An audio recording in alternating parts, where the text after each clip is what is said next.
Let's get right into it. Number 6. On the surface, hide-and-seek looks like a harmless way to waste an afternoon in your cousin's dusty backyard.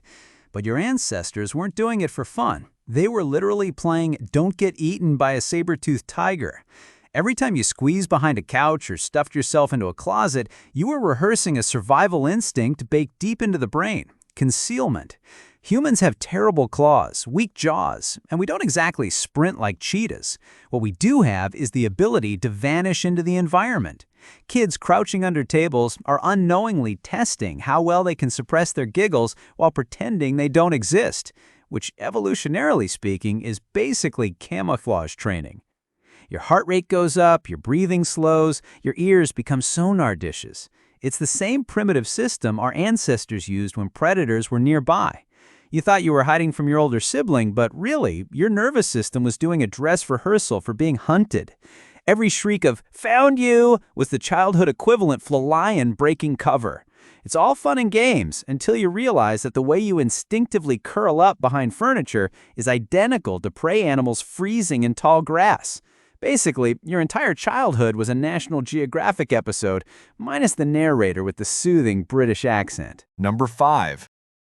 Dodgeball. The game that turned PE class into a gladiator arena with foam projectiles. For some kids, this was the highlight of the week. For others, it was traumatic exposure therapy disguised as team sports. But deep down, dodgeball is survival training, distilled into its purest form: dodge or die.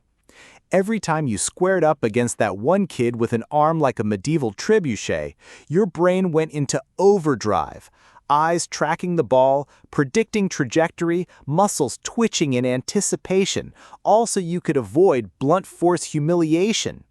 Neuroscientists would call this rapid sensory motor response training. You just called it ducking for your life. And let's not forget the social layer. The moment you got pegged, you were outcast from the tribe, sent to sit on the sidelines and watch your peers survive. It was survival of the fittest in knee-high socks. This game honed your reflexes, spatial awareness, and possibly your sense of vengeance, since nothing feels better than catching a ball and eliminating your tormentor. Basically, dodgeball was evolution in action, except the predators were your classmates, and instead of claws, they had red rubber spheres of doom. Number 4. Tag, you're it, is just an adorable way of saying, you're the slowest antelope. Good luck out there. Think about it. Tag is literally predator-prey simulation dressed up as recess entertainment. One person becomes it, which in psychological terms is shorthand for the predator. Everyone else, congratulations. You're prey animals running for your life in sneakers with Velcro straps. Your little lungs were on fire, your legs pumping like pistons, and all for what? To avoid being the one singled out, caught, and metaphorically devoured. And let's not forget the absolute savagery of the rules. Sometimes the predator magically turned into prey the second they tagged you, flipping the whole food chain upside down in seconds. Biologists call this role reversal. Kids just call it no takebacks. But what you were really practicing was group awareness and flight response. You learned to scan the environment, gauge distance, calculate speed, and time your movement.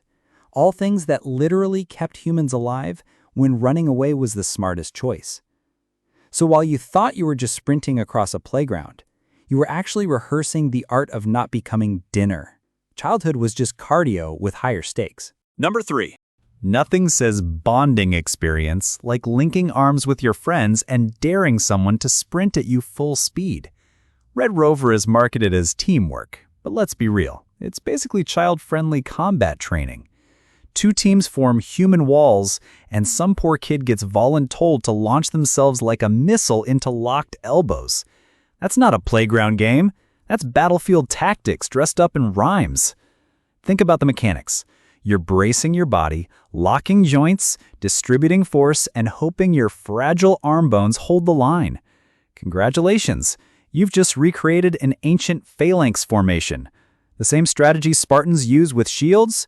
Yeah, you were doing it with sweaty palms and scraped knees. Your ancestors defended territories from invaders. You defended your spot on the kickball field. Same principle, fewer spears. Psychologically, Red Rover drilled group cohesion into your tiny brain. It taught you that standing strong with others gives you power, while being the one to break through requires guts, momentum, and just enough reckless energy to ignore how physics works. No wonder this game got banned in half the schools that had it. Turns out letting kids practice battlefield maneuvers on each other ends with nurses off as traffic jams. Number 2. At first glance, Simon Says looks like the easiest game ever. Just follow instructions, right? Wrong. This was brain boot camp disguised as fun. Touch your nose, clap your hands, spin in a circle. Sounds harmless until you realize you're practicing selective attention and command response. Basically, you are being trained to listen for authority, filter distractions, and avoid traps. One wrong move, and you are out. In survival terms, that's the equivalent of eating the wrong mushroom or wandering into the wrong cave. Your brain, of course, didn't know this was playtime. Every Simon Says command forced your prefrontal cortex to slam on the brakes, double-check the rules, and decide whether to obey. It's like downloading a military obedience protocol into a 6-year-old with a juice box. Miss the cue and boom, social elimination. All your friends point, laugh, and you slink to the side, out of the game. Survival training wrapped up in humiliation? Absolutely. It's also hilarious how authoritarian this game is. One kid gets to be Simon, the all-powerful dictator, barking orders, while the rest of you scramble to avoid execution.